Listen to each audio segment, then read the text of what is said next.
Taronga, downward-facing dog, her muscles screaming, sweat dripping from the ends of her thick brown-black hair and tapping the mat audibly. Everyone panting and grunting, lion's breath and ujjayi breathing, light slow, air thick and wet, eucalyptus and sweat. The instructor, named honest-to-God Forrest, guided them with a soothing, sensuous voice. He was lean and fit and diminutively super hot like a chiseled elf, and she trusted him enough to follow where he led. They rolled from downward-facing dog into pigeon, shins laid parallel to the tops of the mats, everyone bringing torso down over leg to open the right side of the hip.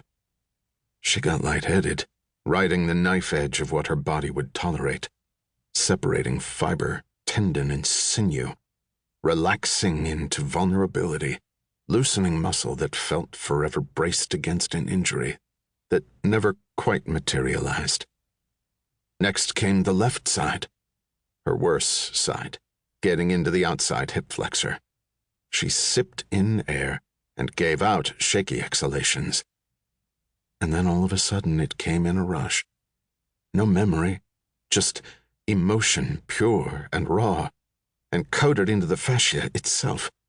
Her hip released, and she gave a faint, shuddering cry, and her chest lowered 6 more inches right down onto the mat.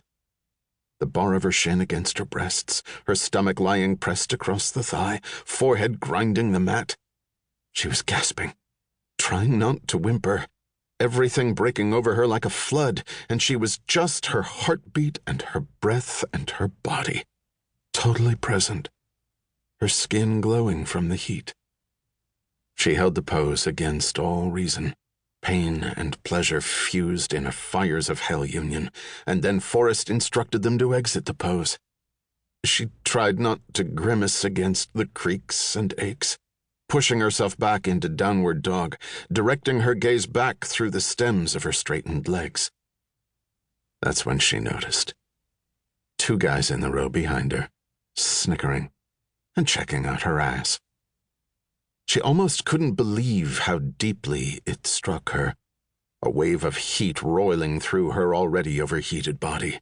She was stretched wide, loose in the joints and muscle, carved open like a halved piece of fruit and laid bare, and there they were.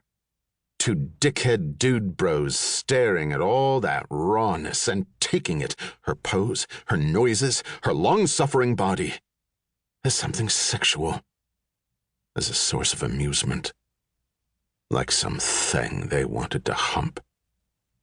She gave another quick glance. The guy on the left was annoyingly good-looking. The other, huge and bulky, she recognized as the starting center for the football team. They were both shirtless, bodies oiled with sweat. They eye-fucked her and nudged each other and grinned predatory grins. She dropped into child's pose, yet even then felt their gaze from behind, and thought she could hear them murmuring to each other. But she didn't look back. A pulse of shame thrummed all the way down to the marrow, and she tried to redirect like she normally did, to anger, outrage, a planned counterattack. But she was too spent at the end of the hour in this heat, with her joints unhinged and her breath all through her body. So she lay there in the give-up pose, even as Forrest talked everyone else through the lower back twists, breathing hard, sweat pouring down her shoulders, trying not to cry. And she was mad at herself for letting them get to her, 2 douchebags who came in to check out girls' asses, who were only here so they could brag about doing yoga to fuck sorority girls. And then she was ashamed about being mad, letting them get the better of her, and then ashamed for being ashamed, and it was all a big loop of self-loathing and humiliation that fed itself and spiraled down and down and down.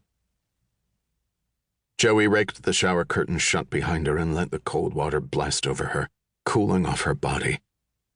She was mad. Mad at the assholes, mad at herself, mad because why should she give a fuck? She was still sweating under the stream, and she leaned into the pressure, letting it hit her crown, trickle down her face.